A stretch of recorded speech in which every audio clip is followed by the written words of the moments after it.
March the 19th, 1943 dawned gray and merciless over the North Atlantic, where Commander Howard Gilmore stood on the bridge of the USS Growler, scanning the horizon for the enemy that had turned these waters into a graveyard. The submarine's diesel engines hummed beneath his feet as waves crashed against the conning tower, sending spray into the bitter wind. Somewhere in these same waters, beneath the churning surface, Captain Lieutenant Werner Henk commanded U-5-1-5 through the darkness, his crew silent and tense as they hunted the Allied convoys that sustained Britain's desperate resistance. These two men had never met, yet they were bound by a singular purpose: to destroy one another. The Battle of the Atlantic had reached its crescendo. Neither commander knew that their parallel paths through this maritime hell would forge a connection that would outlast the war itself. Gilmore, a stocky man with steel-gray eyes and a reputation for aggressive tactics, had already earned the Navy Cross for his exploits against Japanese shipping in the Pacific. The Navy had transferred him to the Atlantic Theater specifically because they needed killer's men who wouldn't hesitate when the moment came to strike. Werner Henk was cut from similar cloth. At 35, he commanded one of the Kriegsmarine's most successful U-boats. Having sent over 25 Allied vessels to the bottom since 1941, his crew called him the Iron Captain, not just for his nerves under depth charge attacks, but for the iron discipline he demanded. Yet those who served under him also knew his other side, the commander who memorized every crew member's name, who shared their rations during lean times, who wept privately for the men lost when destroyers found their range. According to naval records preserved in the National Archives, the spring of 1943 represented the turning point in the Atlantic War, when Allied anti-submarine tactics finally began to overcome the U-boat threat that had nearly strangled Britain into submission. This context comes from Samuel Eliot Morrison's definitive History of United States Naval Operations in World War II, which documented how the tide was turning even as individual battles remained desperately close-run affairs. On that March morning, Gilmore had no way of knowing that Henk's U-boat lay submerged just 40 nautical miles to the northeast, or that within months their separate wars would take turns that would devastate both men in different ways. The Growler had been hunting U-boats for 3 weeks, part of a coordinated effort to protect convoy HX-29 as it struggled across the Atlantic toward Liverpool. Gilmore's executive officer, Lieutenant Commander Arnold Shade, emerged from the hatch behind him. "Skipper, radio intercept suggests U-boat activity in our sector. Could be multiple contacts." "Good," Gilmore replied, his jaw set. "It's about time we earned our pay." Neither commander could have anticipated what the Atlantic had in store. While Gilmore hunted submarines, Werner Henk faced his own calculations beneath the waves. U-515 had been at sea for 37 days, and the strain showed on every face illuminated by the red lighting of the control room.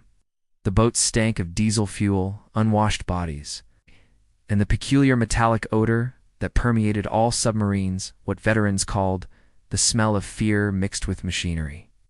Henk studied the chart spread before him in the cramped captain's quarters. Intelligence suggested a major convoy would pass through their sector within 48 hours. His orders were explicit: attack and withdraw, conserve torpedoes, survive. The directive came directly from Admiral Karl Dönitz himself, who had abandoned the earlier aggressive tactics that had cost Germany too many boats and irreplaceable crews. Herr Kalu, his first watch officer, Oberleutnant Klaus Bargston, spoke quietly from the doorway. Hydrophone contact, single screw, distant, possibly American submarine. Henk's pulse quickened. Submarine versus submarine encounters were rare, dangerous, and usually decided by whoever detected the other first. Silent running. Bring us to periscope depth slowly. Meanwhile, aboard the Growler, Gilmore was dealing with mechanical troubles. The submarine's number 2 main engine had developed an oil leak, reducing their speed and leaving a telltale slick on the surface. Chief Engineer Lieutenant Robert Williams had his men working frantically, but repairs would take hours they might not have. "Commander, sonar contact." The call came sharp from below. "Bearing 0-0, range approximately 8,000 yards. Submerged contact, sir." Gilmore's mind raced. German submarines rarely operated alone anymore. They hunted in wolf packs. This could be a trap, but it could also be the kill they'd been seeking. Battle stations. Prepare tubes 1 through 4. What neither commander knew was that this encounter would end in mutual withdrawal. The Growler's oil leak made her too visible, and Hank's standing orders prohibited risky engagements. They would circle each other like wary predators for 3 hours before Hank dove deep and slipped away to the northeast, while Gilmore broke off to the southwest for repairs. But fate wasn't finished with them. On July the 7th, 1943, the USS Growler encountered a Japanese convoy off New Britain. The resulting surface battle, Gilmore was mortally wounded on the bridge, but gave his final order, "Take her down," saving his crew while sacrificing himself. He would posthumously receive the Medal of Honor, America's highest military decoration.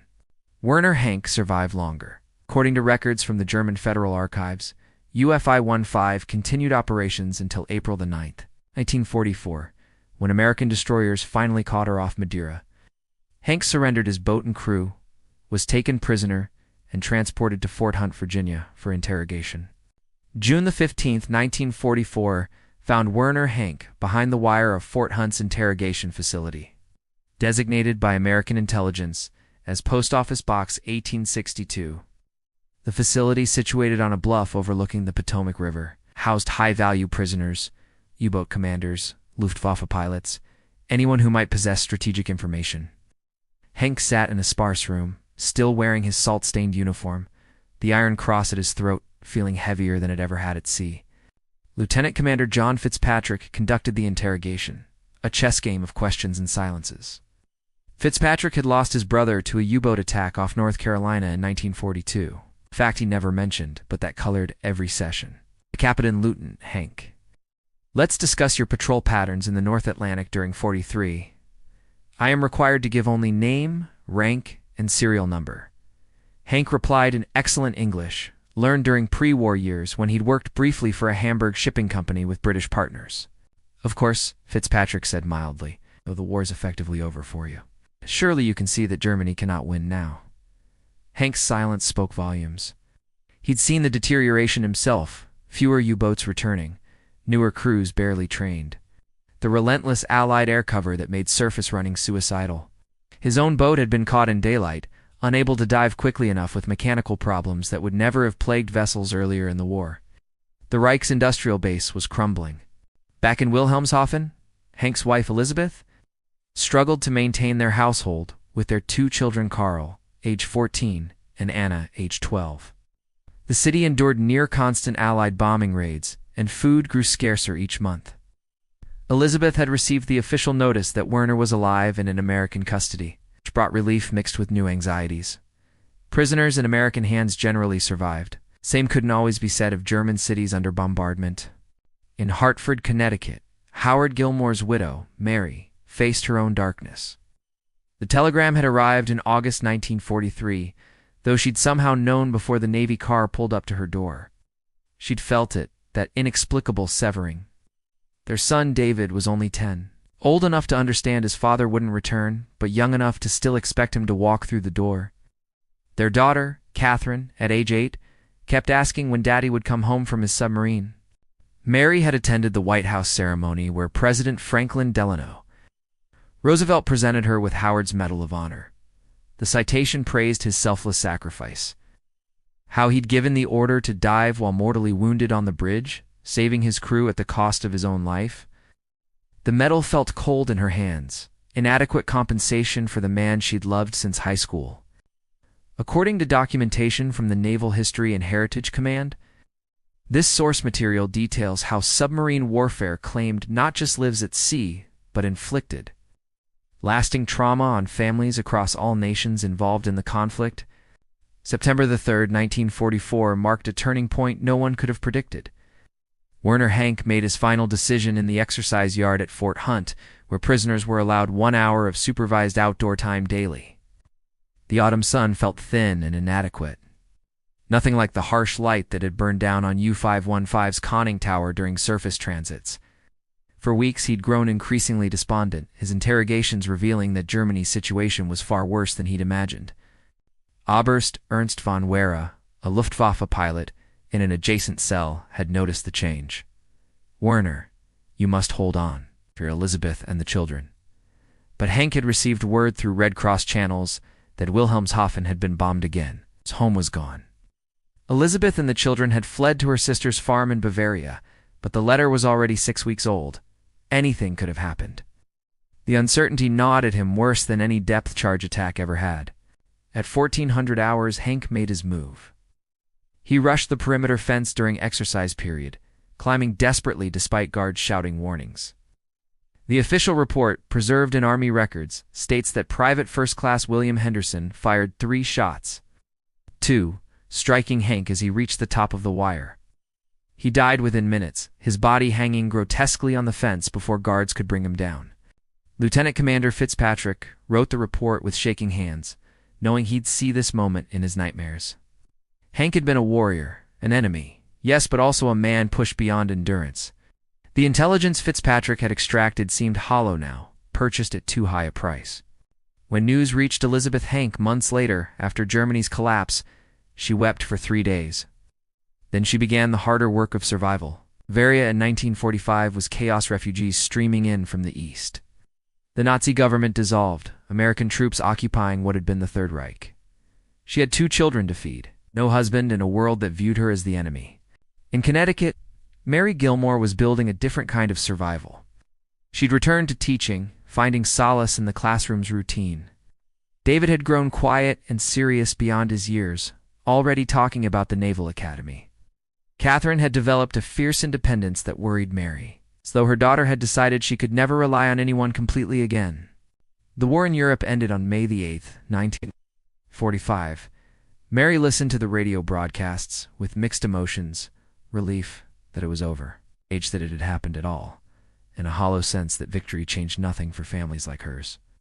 August the 6th, 1945 brought news of Hiroshima, and Mary Gilmore felt the same conflicted emotions that gripped many Americans' horror at the weapon's power. Grim satisfaction that it might end the Pacific War, and exhaustion at the endless calculations of acceptable death. When Japan surrendered 9 days later, she allowed herself to hope that perhaps the world might finally begin healing. Elizabeth Hank had different concerns.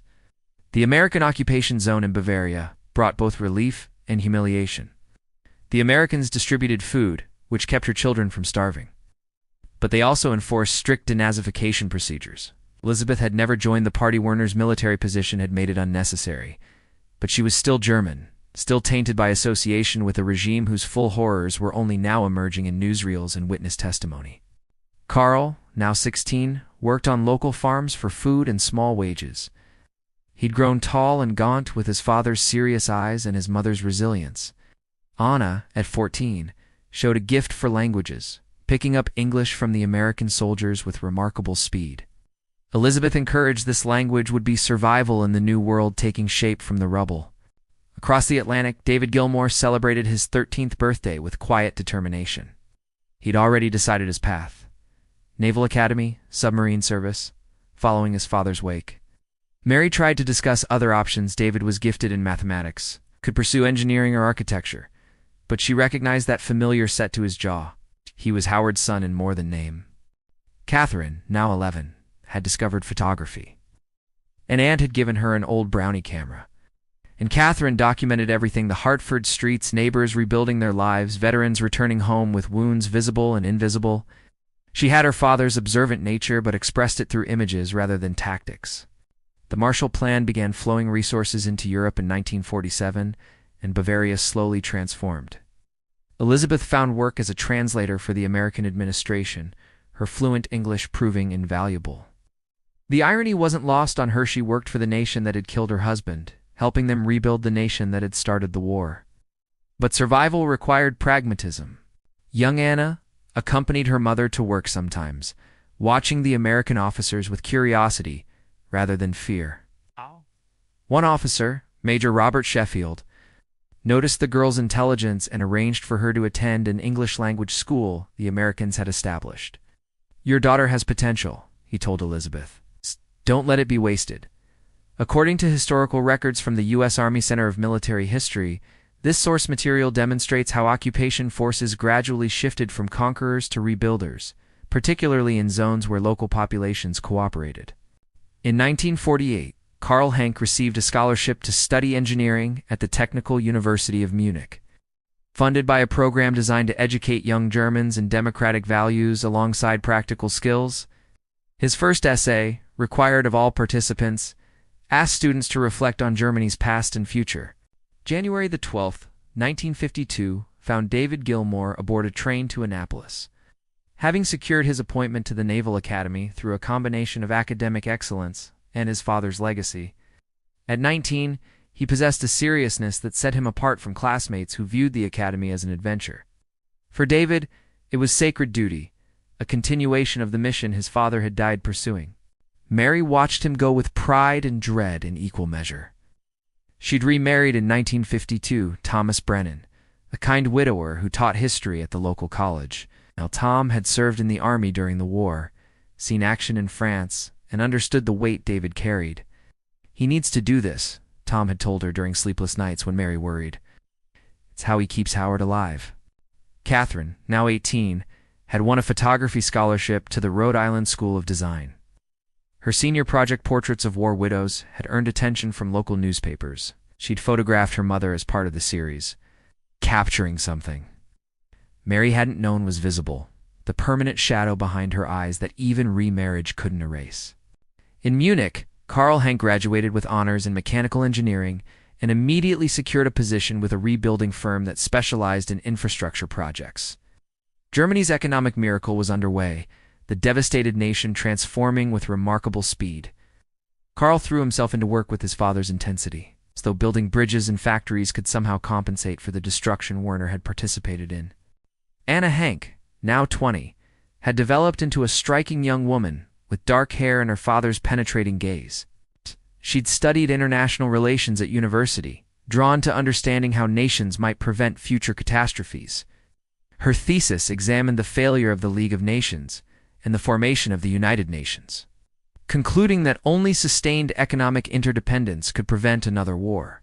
In 1953, Anna received a Fulbright scholarship to study at Georgetown University in Washington, D.C. Elizabeth wept when she read the acceptance letter, tears of joy mixed with the pain of knowing her daughter would cross the Atlantic to the nation that had been Germany's enemy, where her father had died behind wire. The ship journey took 8 days. Anna stood at the rail, watching the American coastline emerge from morning mist, feeling complex emotions she couldn't entirely name. Her father had hunted in these waters, trying to starve Britain by sinking the convoys that sustained the Allied war effort. How many American sailors had Werner killed? The thought had haunted her throughout university, though she rarely spoke of it. Georgetown in 1953 bustled with Cold War urgency. The Korean War had recently ended.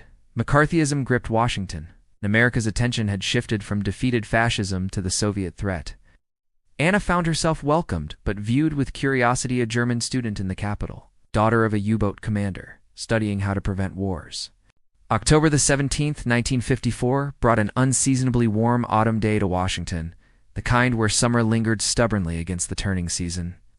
Anna Henk sat in the Georgetown University library, surrounded by texts on international maritime law, when Professor Harrison Walsh approached her reading table. Walsh, a Navy veteran who'd commanded destroyers in the Pacific, had taken interest in her unique perspective. "Miss Henk, I'm organizing a symposium on submarine warfare, its history, ethics, and future. Given your background and your father's service, I wondered if you might participate. Speak about the perspective of submariners' families, the human cost across all sides." Anna's first instinct was refusal. Her father's death remained raw, despite a decade's passage, and speaking publicly about it seemed like exposure she couldn't afford. But Walsh's kind eyes held understanding. "I lost men under my command," he said quietly, "sending them into combat. Knowing some wouldn't return it marked me permanently." "Your perspective could help bridge divides that still exist," she agreed, not knowing that this decision would alter her life's trajectory. The symposium took place on November the 8th at Georgetown's Gaston Hall. Naval officers, military historians, and students filled the ornate space. Anna spoke last, her voice steady, despite trembling hands, describing her father not as a monster or hero, but as a man doing his duty as he understood it, who died in captivity far from the sea that had defined him. In the audience sat Lieutenant David Gilmour, 21 years old and in his 3rd year at Annapolis. He'd come to the symposium during a weekend leave, drawn by the topic that obsessed him. He listened to Anna's presentation with growing discomfort. His carefully maintained conviction about his father's righteous sacrifice complicated by this German woman's humanity. During the reception afterward, they found themselves at the same refreshment table, reaching for the same coffee pot. "My apologies," David said reflexively. "No, please," Anna replied in accented but fluent English. Professor Walsh, orchestrating with subtle deliberation, materialized beside them. "Miss Hank, allow me to introduce Lieutenant Gilmore from the Naval Academy." His father commanded submarines in the Pacific Theater. Lieutenant Miss Hank's father commanded U-boats in the Atlantic. The introduction hung in the air like a challenge. David's jaw tightened. Submarines were sacred territory, intimately connected to his father's sacrifice. Anna's expression revealed similar tension, the reflexive defensiveness she'd developed when Americans asked about her father. "Your presentation was thought-provoking," David said carefully. "Thank you," Anna replied, studying him. "You disagree with my conclusions?" "I didn't say that. You didn't need to. Your posture says it." December the 3rd. 1954 found David Gilmore doing something he'd never imagined, having coffee with the daughter of a German U-boat commander. The initial meeting at the symposium had evolved through a series of chance encounters. Walsh's convenient scheduling, Georgetown's small international student community, and what David's roommate called magnetic inevitability. They met at a small cafe near Georgetown, neutral ground, where neither military uniforms nor academic credentials mattered.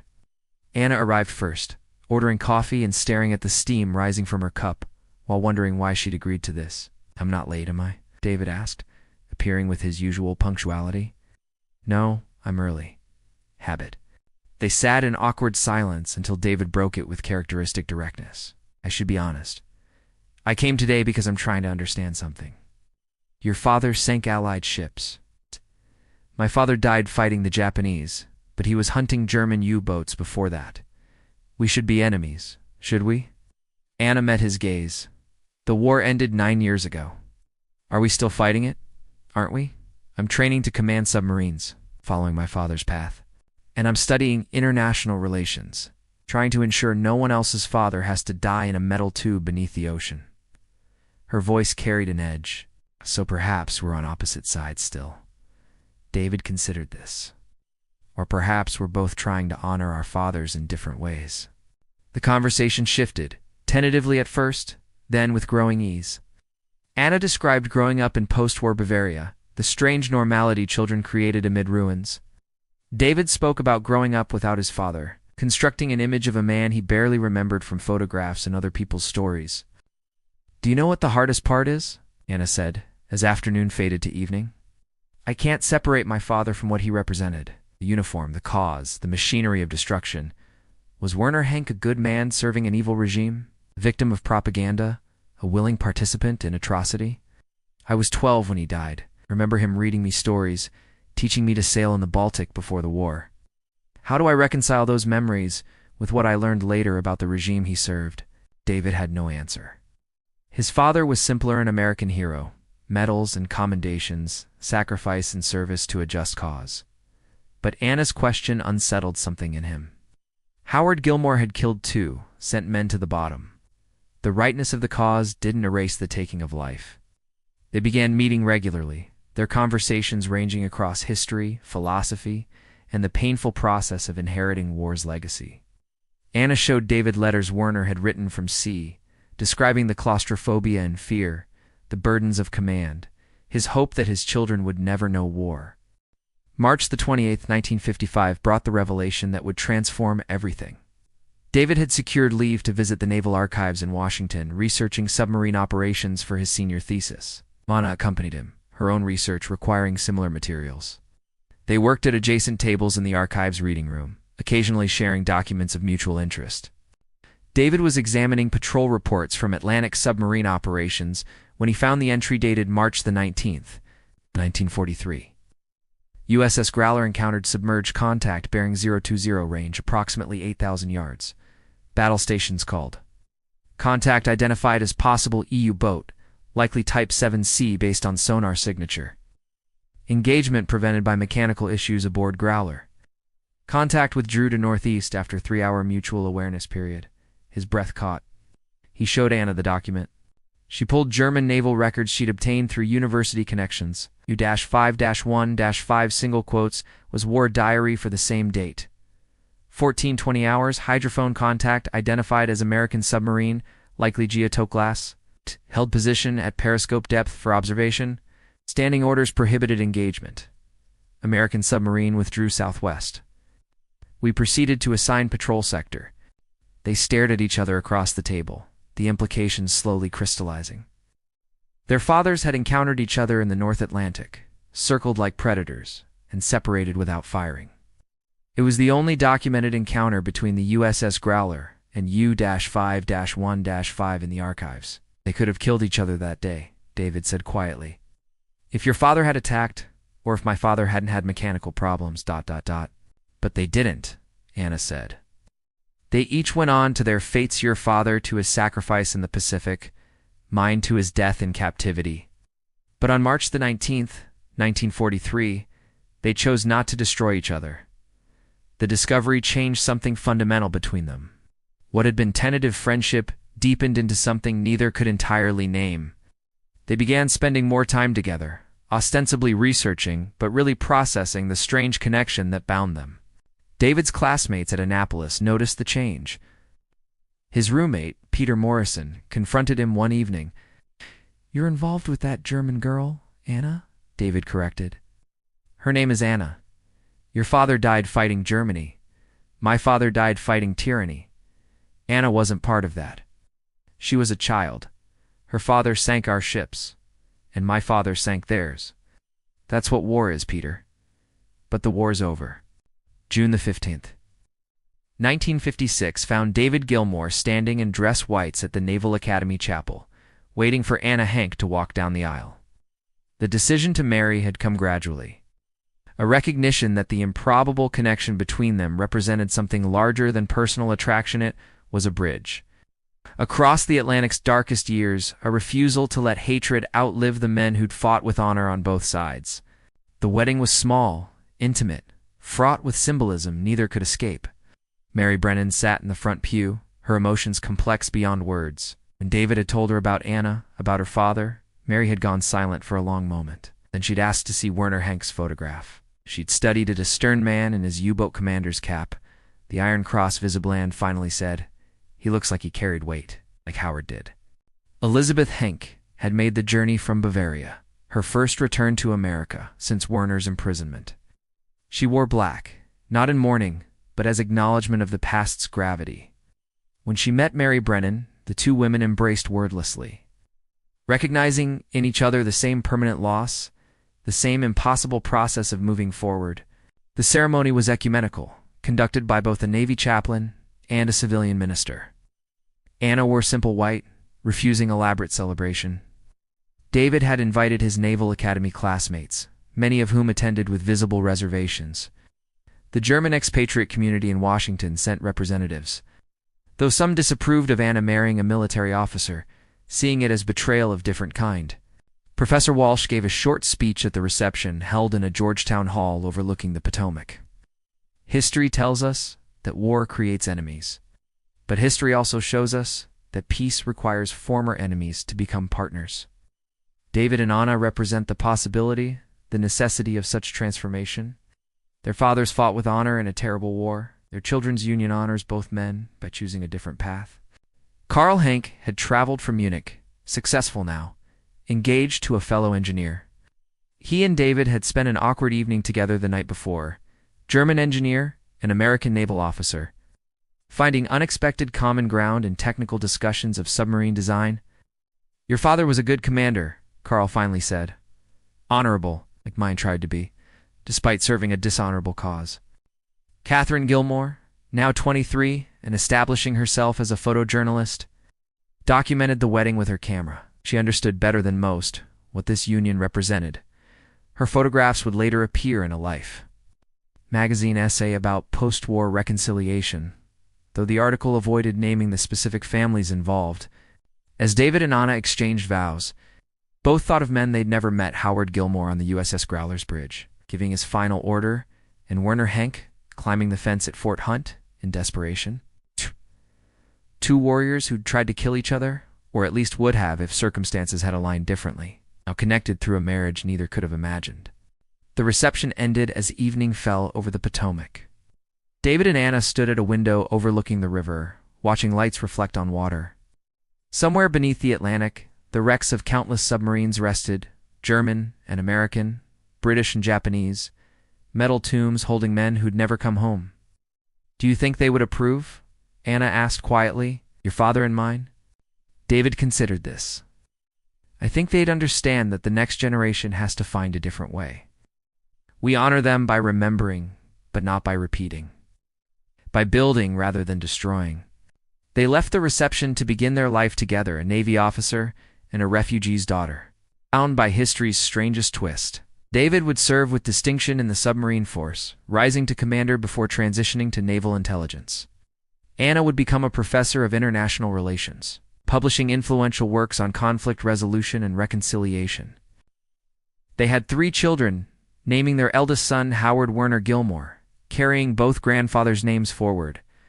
The boy would grow up hearing stories of both men, the American hero who gave his life for his crew, and the German commander who tried to survive captivity and failed. Both warriors. It's both fathers, both human.